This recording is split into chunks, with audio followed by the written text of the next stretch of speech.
fundamentals together in tournament play that enables him to produce shots like this. Go. Good. Go. Perfect, right there.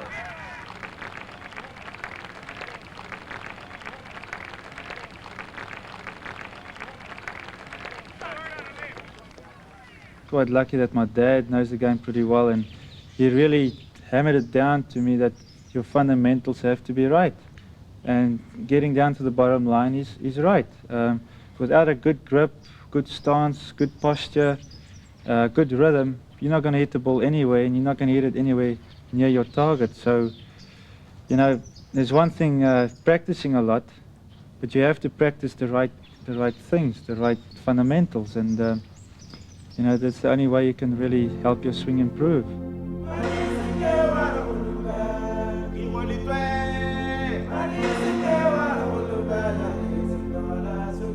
Okay, the swing at last. This is what we've all been waiting for. The golf swing, you know, we got so many different kinds of golf swings on the tours nowadays, but most of the guys have the basic fundamentals right. We've spoken about the stance, the grip, and everything. Now we're going to put everything together. Take a nice solid stance. Get your posture right. Your takeaway, I think, is all arms, okay? Take it away with the arms. This left shoulder will push the arms away for you. From here, it's all shoulders. Turn the shoulders as far back as you can. It'll probably go back about 90 degrees. Your hips will turn probably almost 45 degrees, and this is about as far as you can go. From here, bringing the club down, don't snatch at the ball. Don't bring it down too quickly. You're not going to be hitting the ball from here. All right, so bring the club down pretty nice and smooth, and from here is where you're going to release the club on line straight through the ball. So remember, nice and smooth, going back. From here, you're going to take it back with the shoulders, think low and slow, and from there, bring it down slowly again and release through the ball. Let's try it.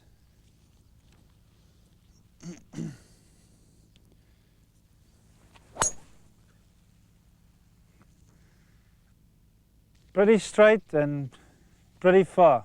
If you keep to the basics, to the fundamentals, you're going to hit it 320 yards, no problem.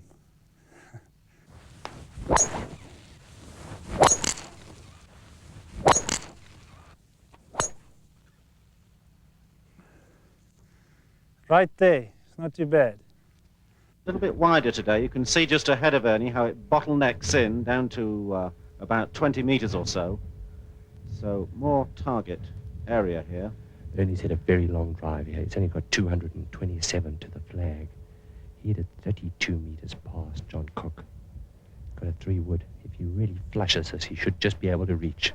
Winds into him from the right, and he's hit a lovely shot. If he does, he'll be the first person today, and what a lovely shot that is. Absolutely magnificent. In golf, there are almost as many swings as there are individuals playing the game. Of course, everyone is an almost unique combination of physique and temperament that will ultimately dictate the way they hit a golf ball. But in the dreams of golfers, there is only one swing, the classic swing, as handed down and refined by teachers of the game over 4 centuries. It is rare that one can accord the description classic swing to any golfer, but Ernie comes as close as anyone in the modern game. The takeaway is all arms, low and slow. The solid platform built by his stance and the posture remain firm. 60% of his weight on the right leg, yet his left heel remains on the turf. The advantage of youth. His head remains still. Ernie, one of the very few who can swing the club back with a left arm that remains ramrod straight. Yet he allows the wrist to cock naturally. From here, it is all shoulders. Nothing else changes as he simply turns away from the target. At the top of the backswing, this aerial view shows perfectly how his shoulders have turned through 90 degrees, his hips through 45 degrees. Note how his head has remained still, his eye on the ball, his mind concentrating on the trajectory and the shape of the shot he wishes to produce. From here, he can now allow the club to return naturally to the position it started from, knowing that if he does that, he will hit the ball perfectly. He has swung the club on a plane of about 35 degrees from vertical. Much is written and spoken about swing plane, but it may be difficult for many of us to know when we have achieved the correct swing plane. It is worth noting here that the angle of Ernie's swing plane is not actually the angle of the club shaft at his set-up position. It is actually the angle of the club shaft at the point of impact with the ball. The relaxed position of the arms and the dropping of his hands in the set-up position is essential to help him generate arm and wrist action in the swing and hence gain distance. Let's just look at the top of Ernie's swing. If we draw a line from the ball up to just underneath the left arm and over the top of his right shoulder, we find the shaft of the club. This is Ernie's swing plane, and if he retains this plane on returning the club to the ball, he will bring the club from inside the ball to target line to square to the line at impact. This is the correct path of the club to follow to produce a straight hit. Almost every aspect of the swing is designed to produce this simple result. Several things are going to help Ernie maintain his club on the correct path. Firstly, he has kept his shape. He has maintained a solid base. He has transferred his weight correctly to his right side with the right knee holding firm. Secondly, he will not throw the club at the ball from the top of the backswing.